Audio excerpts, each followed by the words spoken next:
Tom, Tom, Hello? hello. Tom, you make your presentation, you zoom your presentation. Full screen. Make it full screen. Sure, I will do that. Yeah. Okay. We're starting in 8 minutes, is that correct? I think a little bit more, I think 5 minutes more. Okay. Okay. Hi, Tom. Good evening. Hi, good evening.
Tom, Hello. You can see there how it's marked up and the structural format of the text as well has been captured. And bottom right-hand corner, what we're interested in more so in the British Library and perhaps in your institution as well is material from our archival collections, both printed and handwritten. In terms of how optical character recognition works, this is a bit more of a technical slide, but hopefully I can explain it in a way that it's understandable to everybody. Begins with scanning. So the British Library, for example, we have quite two scanning operation teams, but both our sites and most of the projects that require text recognition, when they are digitized by this team, they also perform optical character recognition on the documents. We use a product called ABI. We have ABI Recognition Server, which is a proprietary commercial offering, and that is what we're currently using for most of our optical character recognition work. So the next stage after scanning documents is the pre-processing. So pre-processing can be thought of a way as of optimizing images before they are actually read for the text recognition. And the pre-processing helps mitigate any issues that an image might have to ensure that it gives the best opportunity for the text output to be as accurate as possible. Again, if people could mute themselves, that would be useful. I request all the participants to please mute your audio and video, please. Somebody, caller 11 is coming. The name is not coming. Your audio is on. Please mute.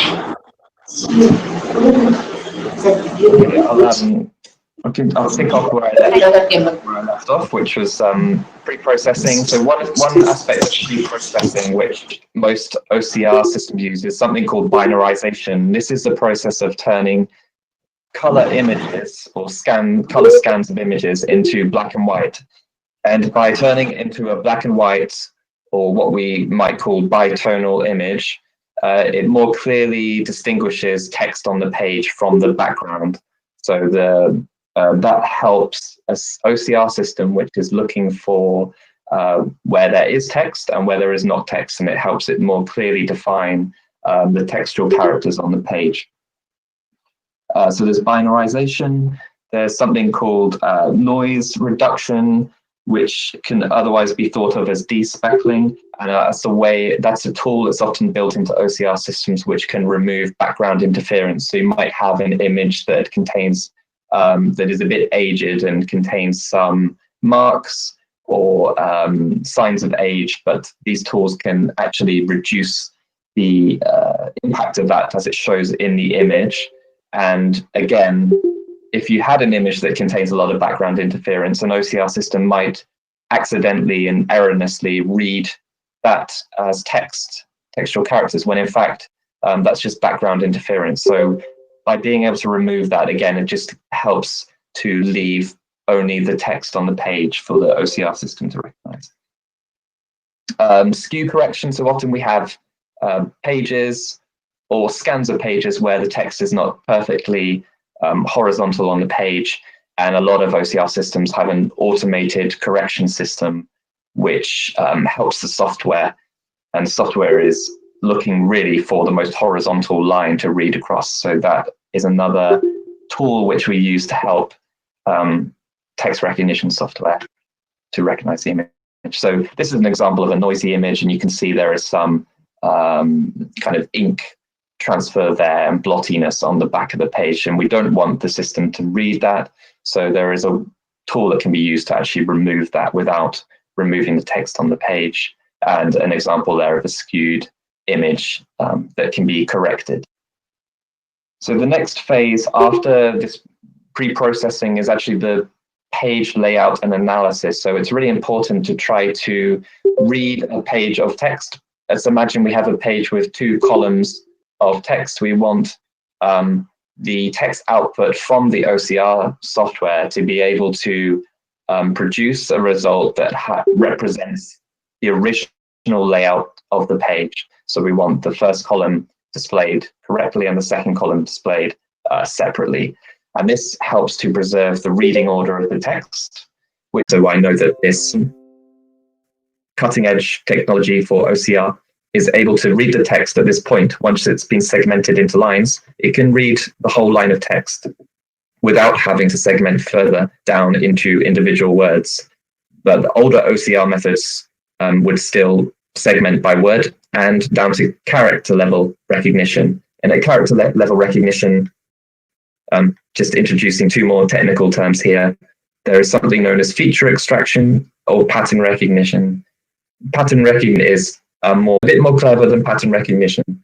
It will break the character apart into its component features, and those features get mapped to be again used to return the exact ability in characters on the page. So pattern recognition is just the shape of the whole character, but this method of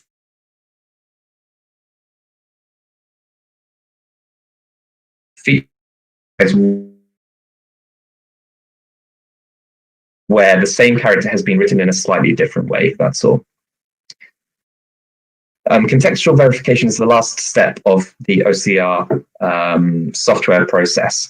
And it is once the OCR has been produced, the software has some inbuilt mechanisms to verify results. So often they have some inbuilt dictionaries, which they can refer uncertain results to, and they can also give a kind of confidence score of how accurate they think the results are, and that's quite useful to us as users. And then there's vendors outside of the software, and some of them are open source processing tools which we can use to correct results to bring them up to a good, accurate level. The sort of formats that can be produced from opticals in our sector will make images available as searchable PDFs, which is very useful because it shows you the original image, but it becomes searchable as well. So you can see in the top right-hand corner, I've searched for the word throne in this English language document, and it finds the word on the page and highlights it. And the way that the technology works behind that is behind this layer of the PDF is the XML. And this is a very scary and technical looking format. But essentially what this is showing us is the location of the words on the page, and it's giving us the vertical and horizontal pixel position of each word and each character on the page, so that when we do perform a search of it, so we have something called a triple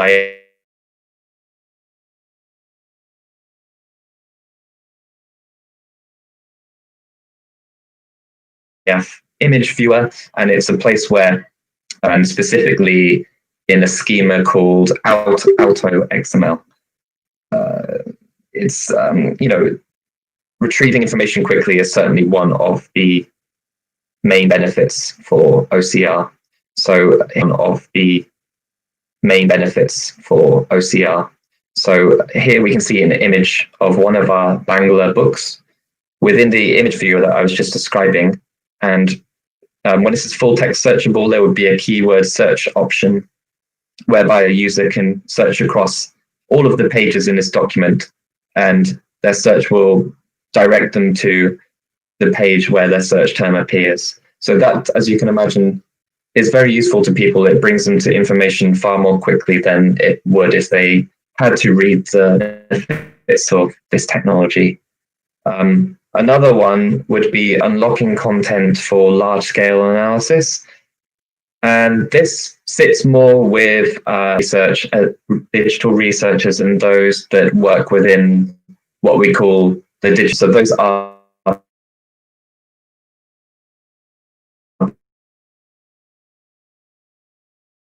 people who are often humanists, academics, who are trying to use technology to help them analyze large data sets for their research questions. So, for example, natural language processing is an aspect of the digital humanities and is used for text mining documents. So it's important that we're not just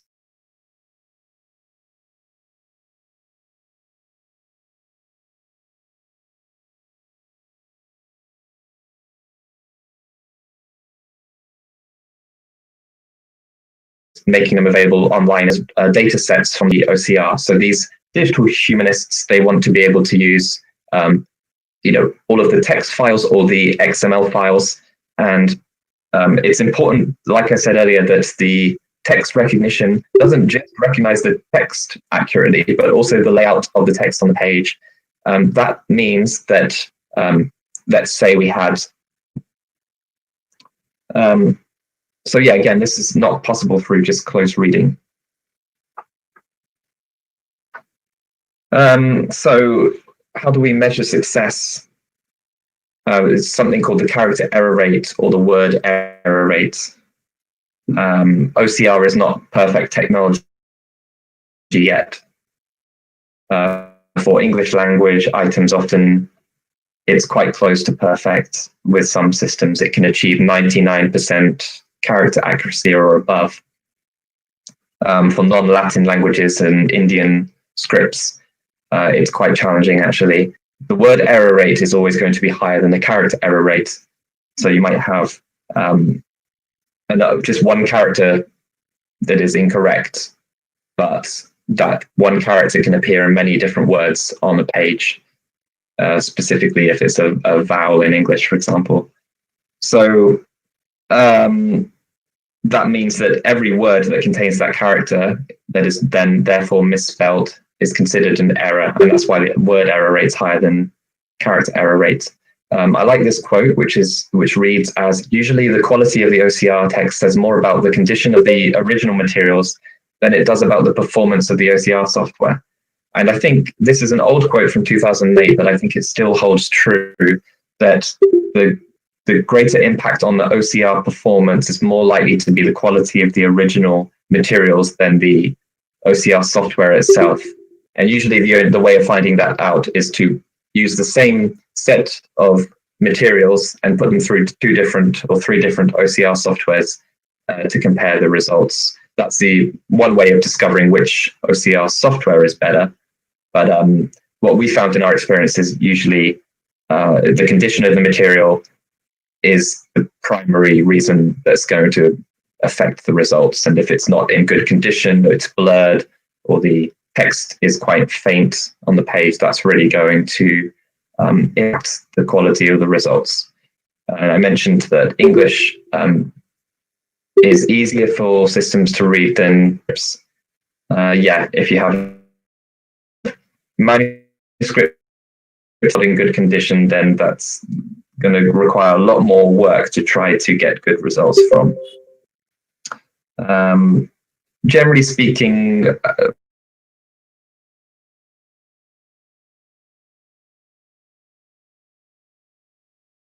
from what I've read,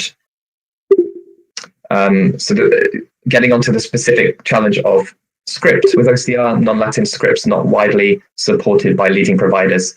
The Indian scripts are specifically not supported by ABI, who I mentioned before are kind of the leaders in this field. I have asked them about this recently, and it seems like it's not on their roadmap to include anytime soon. So that's unfortunate, and it means that we have to turn to alternatives for Indian languages.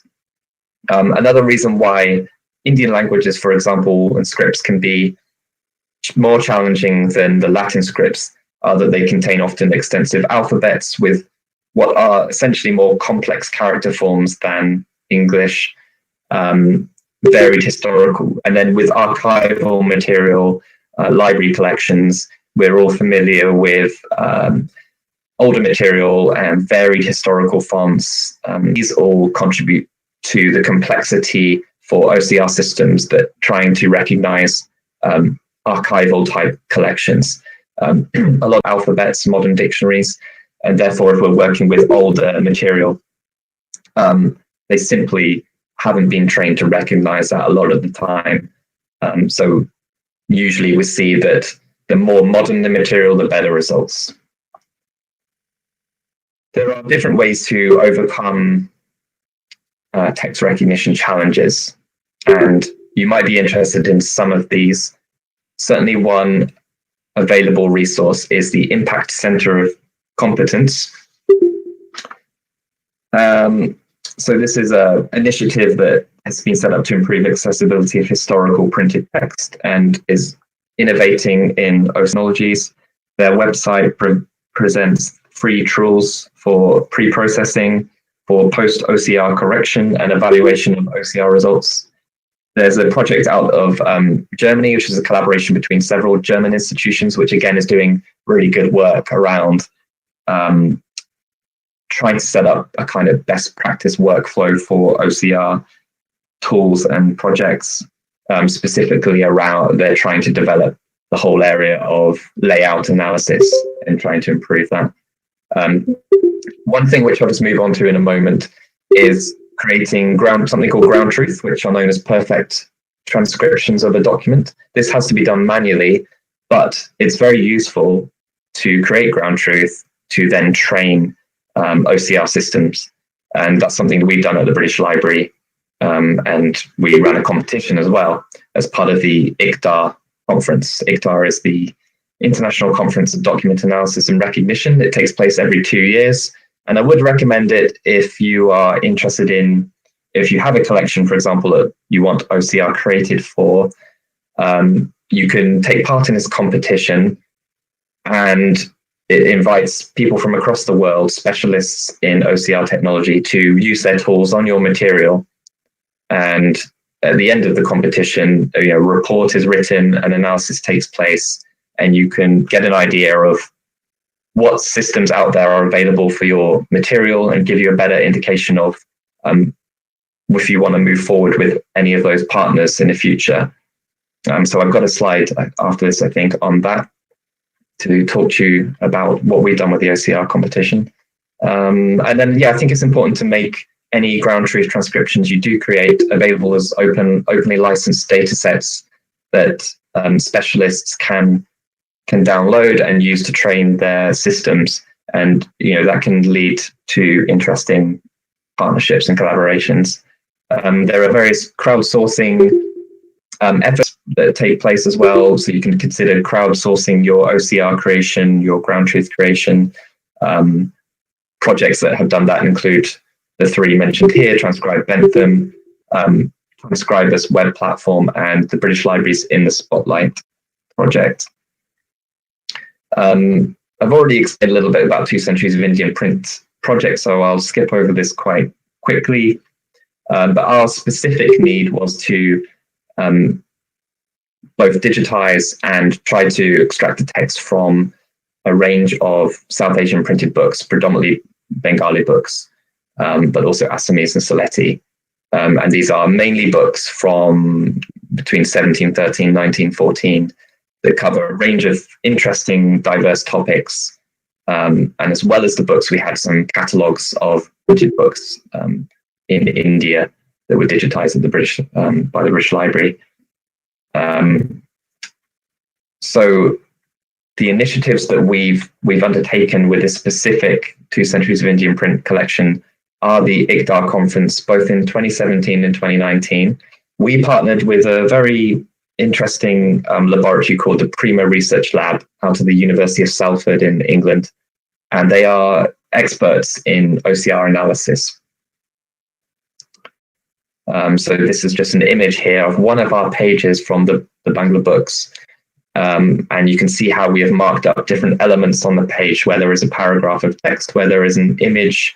We had to draw around these features on the page and label them appropriately. And then just to the right, you can see that that shows the transcription, the transcribed text as well.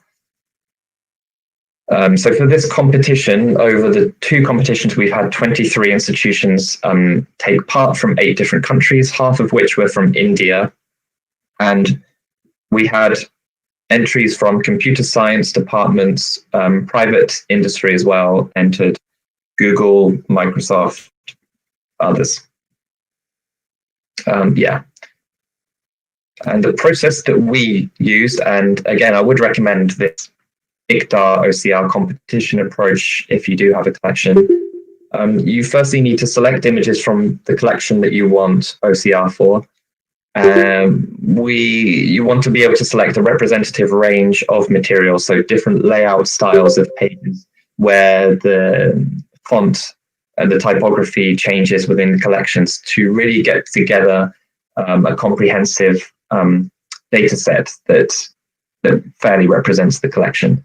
And then you have to create the ground truth training set, which involves drawing around the textual and visual elements on the page, labeling them, and transcribing them as well. So we were very much helped out by Jadavpur University, who provided the textual transcriptions for us for our Bangla books.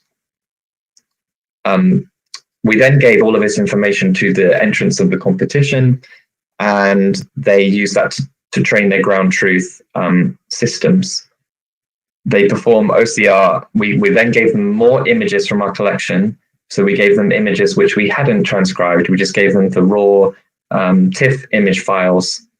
And they, after they had trained their systems, they put through these images and got some results, which they sent back to us and to the Creamer Research Lab who evaluated them. And yeah, that was eventually written up and published as part of the conference proceedings. In terms of the actual results we've had, you can see here on the left of the 2017 results and 2019 results on the right for comparison. The character accuracy, this is the text character accuracy. So Google were most successful method in 2017 and again in 2019 actually. Their method is 75% accuracy. And you only need to pay attention to the red bar, not the blue bar on this one. Tesseract is the open source system that I mentioned to you as well. So perhaps where budget is an issue, Tesseract is certainly a tool that I would recommend you consider. You can see the accuracy for Bangla is quite low there, 54 accuracy. But it improved slightly when we used the binarization method from Abby software. So again, without wanting to go into too much technical detail, it highlights the importance of the pre-processing aspect of OCR. So that binarization process of turning an image from black to white is quite important, and it can lead to better results in the accuracy ultimately. So Google, 2 years later, we ran the competition again, and Google's method again achieved a very similar result of 75%. Tesseract actually decreased in its performance, and that might be because we introduced more images for it to be evaluated on. And as we introduce more images, we probably introduce more complexity and variance for the system. Yeah, they didn't get results. So competition. So as well as text accuracy, the page segmentation was very important. So the way this was evaluated was that we had drawn a bounding box around each of the textual paragraphs on the page. And as competition entrants produced their results, there was a sort of geometric analysis and overlap between their results and the ground truth transcriptions to see how closely the elements matched on the page. So Google did very well, and ABCD, which was a method out of Jadavpur University, is also quite successful in terms of preserving a page layout. Yeah, and even Tesseract improved quite substantially. So anyway, moving from the competition, we didn't really get very good results ultimately. We didn't feel that the accuracy we were getting was good enough for our project to say, yes, let's use this tool for all of our books. So we decided to look again, and we tried a different tool called Transcribers. Now, Transcribers is, as I mentioned at the very beginning of this talk, something that you can download currently for free, and you can use on a limited number of pages for free. But increasingly, they're asking institutions to sign up to their cooperative system, whereby you pay a fee for, like a one-time fee for perpetual usage of Transcribers. So it's a research platform for digitization, transcription, recognition of and searching of historical projects. It started in 2020 as part of READ project. And sorry, it started in 2016 as part of the Horizon 2020 READ project. And it's out of the University of Innsbruck in Austria. The British Library signed an MOU in March 2017 after we had a successful trial of using it for our English language India office collections. And yes, recently they've transformed themselves, and we are now one of the founding members of their new mode of working, which is as a SC, European Cooperative Society. So what can transcribers be used for? It's automated recognition for handwritten printed text. It requires, so this is the big thing with it, it requires at least 100 pages of ground truth transcriptions, which have to be created manually. So you have a page of text, you have to transcribe manually the whole page of text. And you would need to do that for at least 100 pages to train the transcribers neural net engine to then be able to automate the recognition of the rest of your material. Now you need to, if it's manuscript material, you'll need to create more than 100 pages, a lot more than that. With the printed Bengali, we have worked off about 150 pages, I believe. But the good thing about transcribers is it can be trained to recognize any Unicode script. So it's particularly good for non-Latin manuscripts or non-Latin scripts, for the Indian scripts. And you create something called models. So once you have transcribed it and you train it, which is very easy to do actually for complete novices like me as well, and it doesn't require a lot of technical background. It's quite an easy, intuitive system to use. You can share language models as well. So if you do decide to use this, it's worth looking at whether there are other Indian languages that have already been trained using this system. And if you're interested in that, then do get in touch with me after this and perhaps help with that. I do know that the University of Heidelberg have been using it for Hindi, I believe. And we are making our Bengali model available as well. So you can integrate external transcriptions as well. So if you already have transcriptions of documents available, you could integrate them with Transcribers, and that helps towards the training of the tool. The other features include keyword spotting, which is a way to search the full text of your documents within Transcribers. And they have something called a scan tent, which is a piece of equipment that you can purchase. I believe the cost is about 250 euros. And for that, you get a small tent, and it has an opening at the top where you can place your mobile phone or smartphone. And it includes an app as well. So you can kind of set it to capture books or documents that you place within the tent, and it will automatically capture each page as you turn the page. It's quite a good initiative for archives or libraries that don't have scanning equipment already, and it's mobile equipment as well, so you can move this small tent from room to room. Might be of interest. Just to quickly go over, I realize I've gone over my 40 minutes, but hopefully we have time. I probably need another 10 minutes if that's okay. The Bengali workflow for transcribers involved us again selecting images from our Bangla books, representative sample of them. Jadavpur University were enormously helpful in transcribing 154 pages of those. And we also had to draw the structural elements on the page, like I'd shown you before, where there is a bounding box around the text or the image. And we combined the transcriptions with the structural drawings within Transcribers. And we then created a trained model and reran it with more transcriptions. So the good thing is you can continue adding more and more transcriptions of ground truth to Transcribers and keep training it. And each time, in theory, it should improve in terms of the accuracy of the results.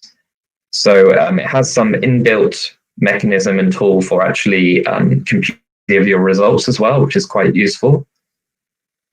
And now we've actually begun just automating the recognition of our Bangla books by all we have to do is upload them to Transcribers, press a couple of buttons, and it automatically generates the text recognition for those books. But the hard work was actually a combination of ourselves and Jadavpur University creating the ground truth transcriptions. That's where the work goes in. In terms of the results that we are getting with Bengali, the HTR transcribers engine achieved 5.23% character error rate. So they are, just over 94% accuracy, which is very good indeed. We didn't get that the first time round. You can see from the table colored in yellow to the right there that we have trained 3 different models. The first after just transcribing 51 images and the last one after 148 images. And there was quite an improvement in our accuracy. So it gives you an idea of what hopefully is required. And this is printed material in very good conditions. So it's a lot easier for this and if you had older manuscript items, you would probably need to create a few hundred, 300 or 400 pages of transcriptions, first of all, to get these kind of results that we're getting. The graph on the left just shows the learning curve of the software as it produces the results. So now that we have pretty good results for Bangla using transcribers, what are our plans now? Well, we are producing results automatically, like I told you. And one idea is for us to manually correct the results that we're getting, which will be quicker than us actually having to fully write out all of the text for a particular page.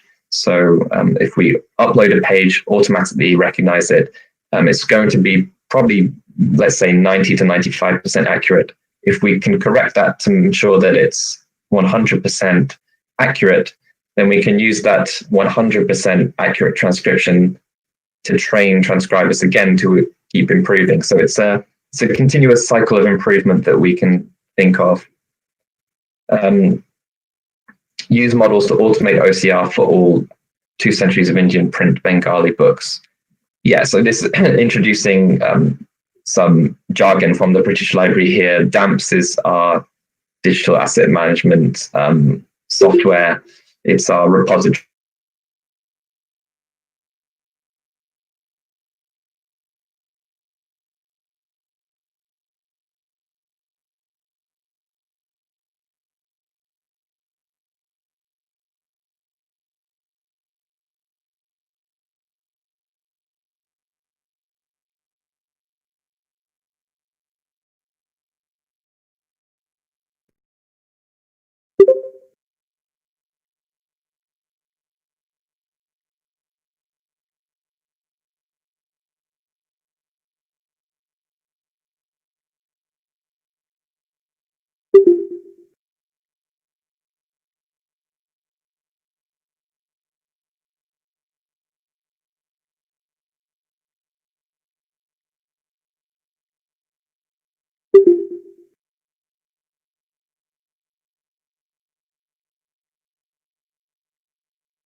Hello? Is any network issue, Tom?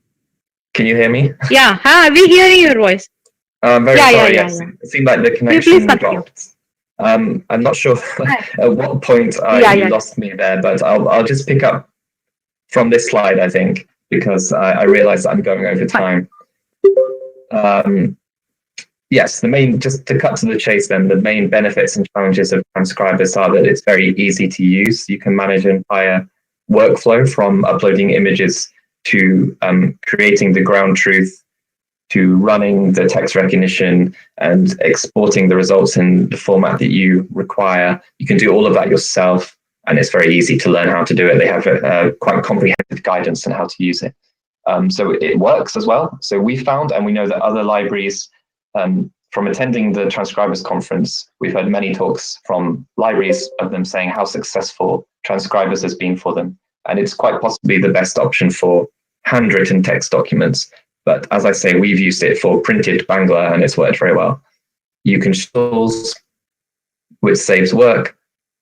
Some of the challenges are the investment of time. So you have to, as I've said, create a lot of manual transcriptions. But it depends on the resource availability. Perhaps it's not too difficult for you to create a couple of hundred transcriptions. That's what it requires.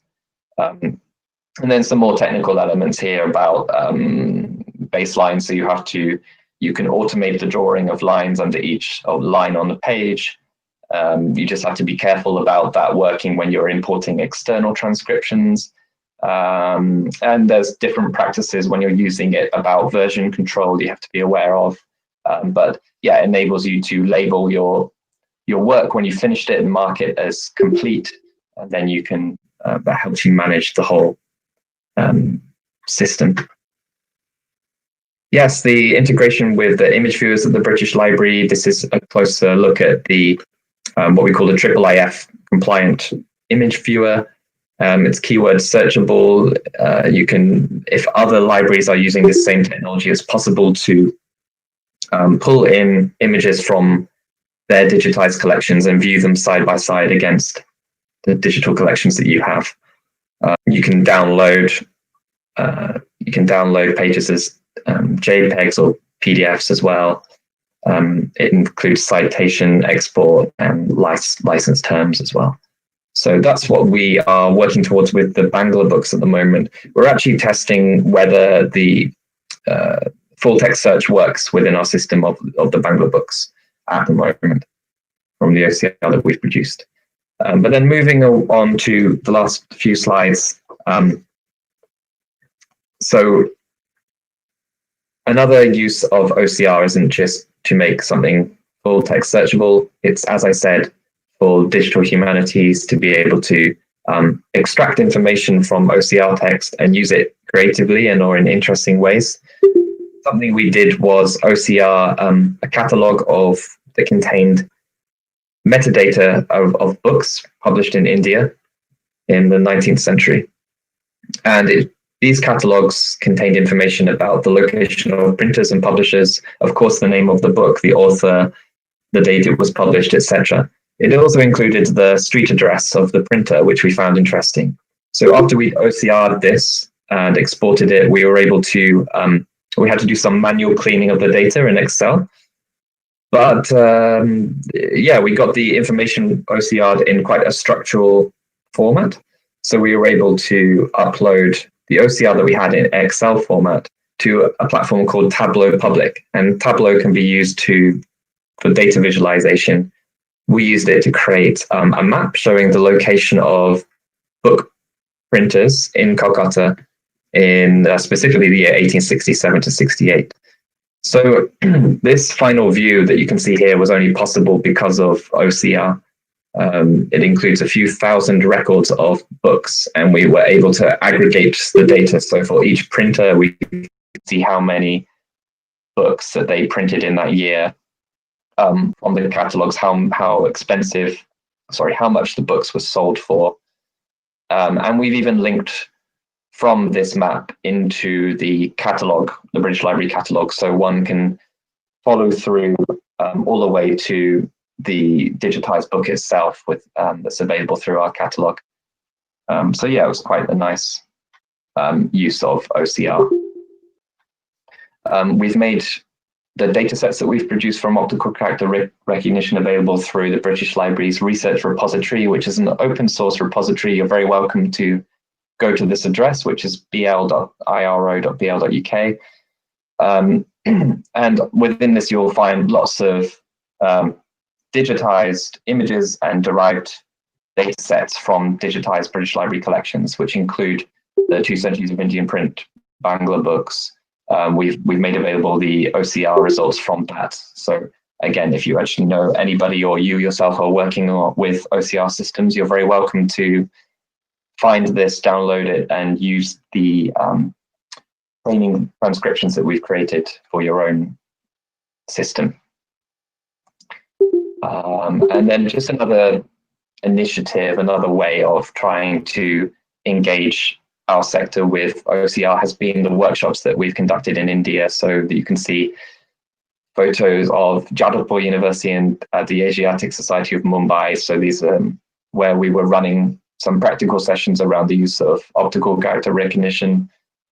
We were introducing some of the tools that I've talked about today, Transcribers, Tesseract, and people who attended these sessions were able to use those and practice with them.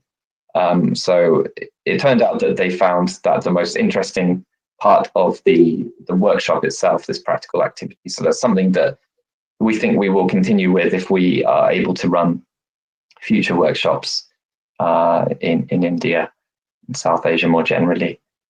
So yeah, we're very interested in hearing from you if you have been using OCR, in what ways you have been using it, difficulties you've faced, and what your plans are for using it as well. So these workshops have been quite useful forum for talking about that. Oh yes, and we've also made some training material available through our project website, Early Indian Printed Books. So if you can access this website by, perhaps the easiest way is to search Early Indian Printed Books in Google. You go to the Training Resources tab at the top, and there's a guide for how to use Tesseract open source, because it's a little bit tricky using Tesseract, requires command line usage, but there is a guide which will help get you started if that's of interest to you. And yes, that brings me to the end of my talk, actually. So should we start with some questions? Yes, thank you, Tom, for your very much informative session.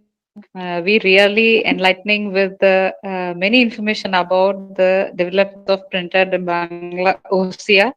So I open the discussion among the participants. I request the participants, if you have any questions, you please raise. Tom, I have a question. So you were telling that transcribers is only for Hindi and Bengali, you have found.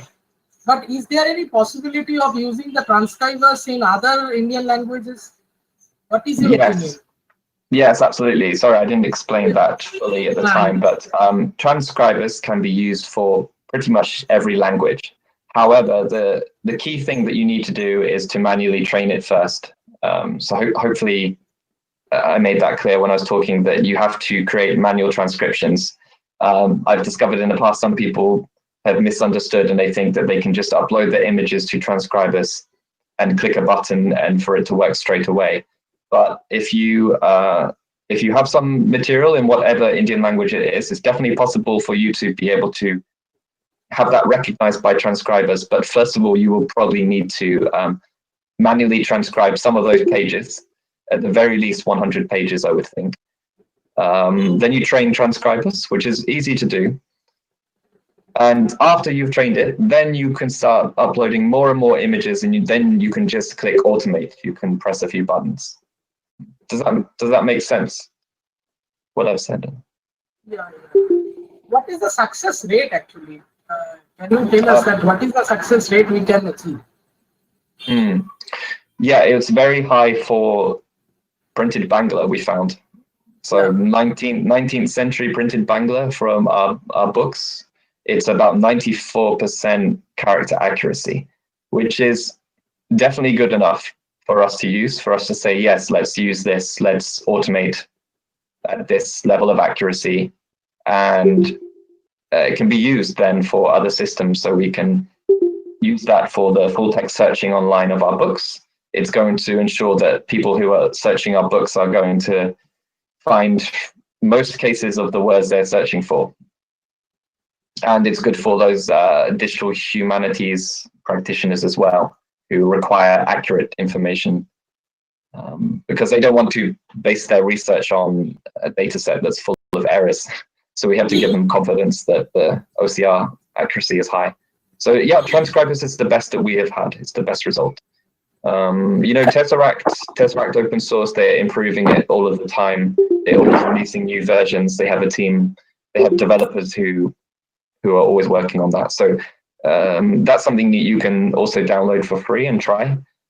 it's worth just trying, and I'd be happy to put you in Hello. you to different guidance. Yeah. Hello, I am Prithu from Jadavpur University. I am a Hi, Prithu. student of English literature and my mother tongue is Bengali. So I have keen interest in the OCR for a while right now. So I want to ask whether it is necessary to have a knowledge on algorithms to work on OCR. And how can a student of English literature can contribute upon the development of OCR? Yeah, thank you, Preeti. That's a good question, and I can say that you don't need to know how the algorithms work. It's that was a relief for me as well, because actually I was a philosophy graduate, which not That's computer wonderful. science. And what the most useful thing to know, I think, from your point of view, is firstly what you are trying to create. Like what is your end goal? Are you trying to create results that are going to be used for display online, or are they going to be used for researchers who require digital humanities skills? You want to have an idea of what is acceptable to you as results, I think. But in terms of actually using the software itself, you don't need to know all of the technical elements that I talked about today. That was just, I introduced some of those out of interest rather than need to know. Or if you're using Transcribers, for example, it's very simple to use. They have a lot of guidance. You don't need to write algorithms at all. It's important for you to know your collection. That's really important. You have to know the condition of it, what the different layout styles are, the different typographies. If you know that, you need to try and have an understanding of how your collection is represented. And to train these systems, best of all, you'll have to try to create manual transcriptions from a representative sample of that collection. But yeah, certainly don't be concerned about having to know the algorithms. That's not essential at all. Tom, this is Sahu. Thank you so much for, in fact, the pandemic has brought us together for such an interesting subject. Very, very, topical to the libraries and the library developments in India. I just, the OCR for English and other European languages, as you say, has been able to achieve a very high percentage of accuracy for, in conversion. But the OCR for Indian languages were not able to achieve the accuracy they're supposed to achieve. This is mostly or probably due to complexity of Indian languages, or the lack of standard representation or encoding support of operating systems or keyboard and many, many other factors. Now, India's linguistic diversity shows many forms, oral traditions, even it is prevalent now, and the literature, films, and of course the scripts, various scripts that we use. However, diversity comes with its own challenges, isn't it? And just wanted to check with you: is it possible to use an intermediary language or script, between languages, similar to something Latin used by the Europe? Yeah, so I agree with what you were saying as to what the challenges are. And I think the biggest challenge of all, biggest reason why the Indian scripts and other scripts don't have the same accuracy is that a lot of the providers for OCR technology, particularly the commercial providers, began by training their systems on English language material or other Western languages, and their clients are often law firms, accountancy firms, etc. And they haven't had the same sort of investment of training their systems on Indian languages as they have with the Western languages. But I think that definitely should do. And certainly we are making the case with some of the commercial providers that it would be very useful for them to do that, because we already use their software at the British Library and it would help us open up an enormous amount of material. But getting to your question about languages and intermediary languages, well, yes, a lot of these systems, I know that Arabic, for example, is something that is working quite well with a lot of OCR systems. In terms of the Indian scripts, it's unfortunate that Abi doesn't support them yet. Tesseract does, some of the open source systems do, and Transcribers, like I've said, is very good. So that would work with the other Indian languages, not just Bangla. But it does require the manual training first of all. So, these systems, they are often set up to work with any Unicode script that has a computerized coded script already for them. So, yeah, the answer I think is that yes, it really depends on the language. You have to first of all try it and see how well the OCR systems deal with it, and then you have to look at it and say if the results are not great, then it requires further training of their system, and that in itself requires manual transcription, unfortunately. But it's possible to get very good results, as we've seen with Bangla. If I was to try to OCR the Bangla manuscripts, I would get far worse results right now. But we would need to probably transcribe a few hundred pages. Yes, it's unfortunate that the Indian scripts are not widely supported at the moment.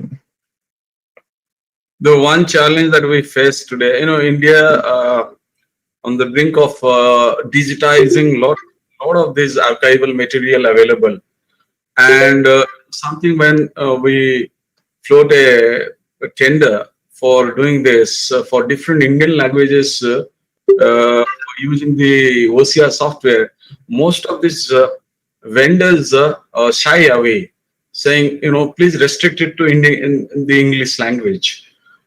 That's a huge challenge for us today, because a lot of these libraries in India, including the National Library, have literature or books on the the local languages, and we have many such languages in India. Thanks a lot, Derek, for your reply. And thank you so much.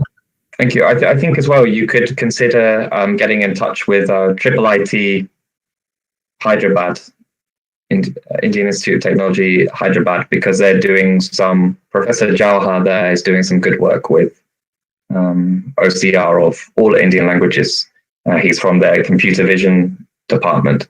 So I know that he's interested in this area, and there are some other institutions within India that I'm aware of that have been doing some good work as well. And I believe it's BRAC in Bangladesh, in Dhaka as well, have also developed some tools. So there is a growing community of institutions who are taking it seriously and want good results. But I appreciate as well, it's very frustrating to have your collections and to be able to digitize them, but to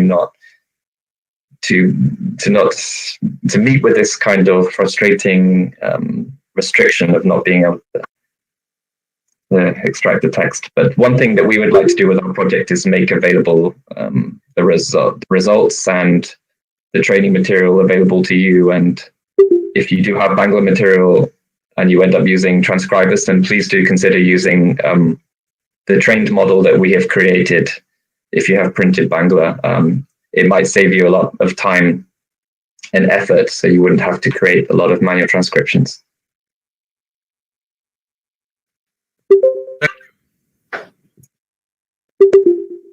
Tom, there is a question for you from one of the participants.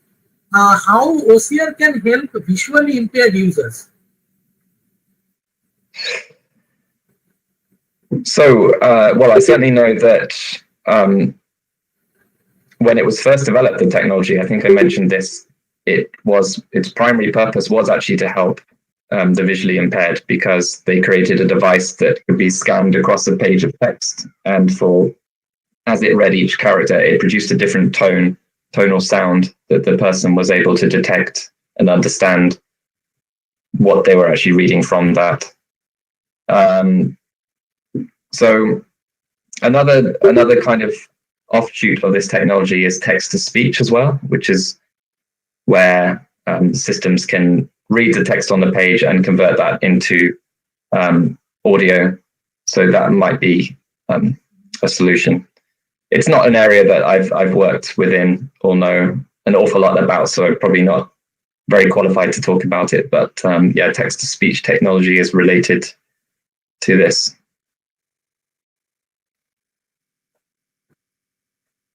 So if you have any other questions, you can please ask. I see another question, yeah. So other than Transcribers, is there any other tool of OCR which is equally effective? So is there any other tool that's... there is one question. Yes. Well, I can only speak to the experience that I've had and the experiments that I've carried out. So other users and investigators of OCR may have had different results with other tools, but I was, for Indian languages and Bangla, nothing has compared to Transcribers for us so far. Tessera, there are a few that I actually haven't tried yet, which could be good, but I'm not expecting to be as accurate as Transcribers. And there is Tesseract, which we've used a little bit. That's not as good as Transcribers. And there is something called Kraken. There is another tool, Calamari. These are open source tools that require using the command line a little bit. So they're a little bit more difficult from a user perspective, but I would encourage you to use those if you get a chance to, and it's something that I'd like to try. And if I do, I would share the results with you. But the answer to your question, I think, is no. What are issues associated with OCR book? I think you have to understand the original copyright of the books themselves. So if your books are in copyright, then I think the copyrights would extend to the OCR as well that you produce, quite possibly.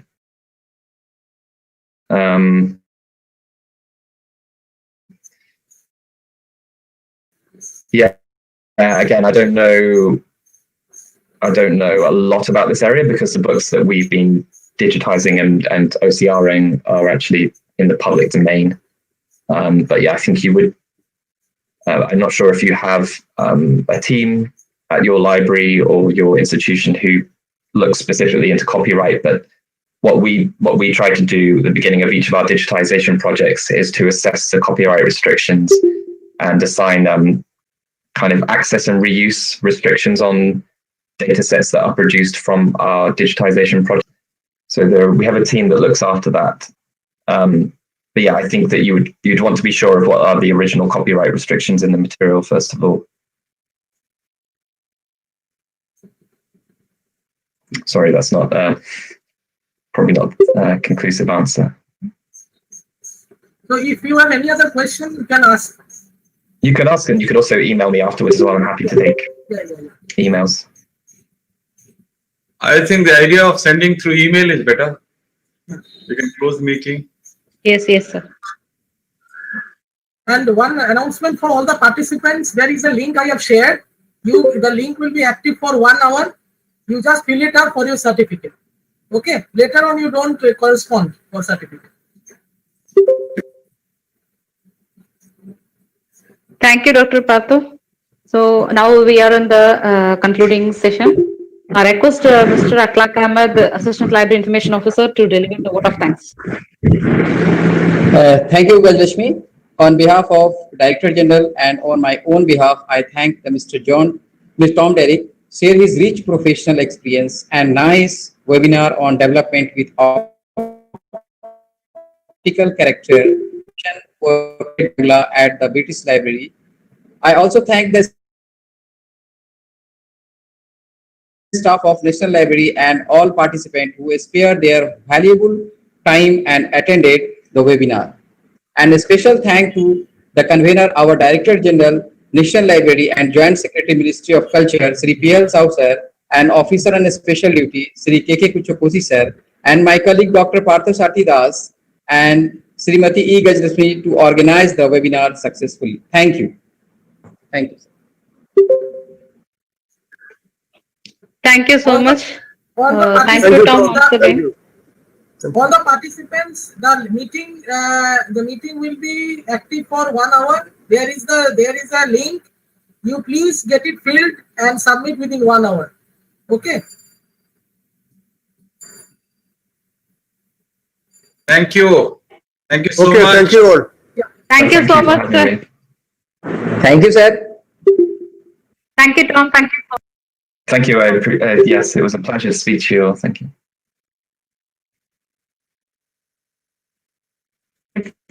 Today. Thank you so much. Bye. Take care.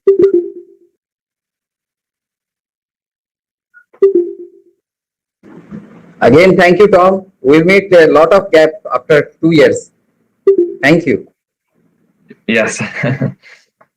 we should talk more often. Yes.